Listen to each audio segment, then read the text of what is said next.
I think sometimes we forget that people are not puppets. We cannot manipulate them to do what we want them to do. Doing this inner work is not about changing them first, but changing yourself. The person you love is also human, and they have emotions. They have a way of processing those emotions. So if you've been trying to manifest a person and they're not the way you want them to be, I would say relax. Don't give up too easily and allow things to change. Allow things to unfold. You're not doing this alone. You have the support and guidance of the universe, the creator, the energetic field of information. So allow your person to have their epiphanies about you.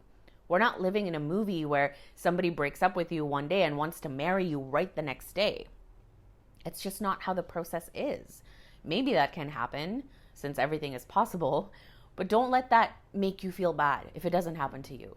Just have patience. There's no set timeline to this. Stop comparing yourself to others and just focus on what you want, live your life, and enjoy the journey.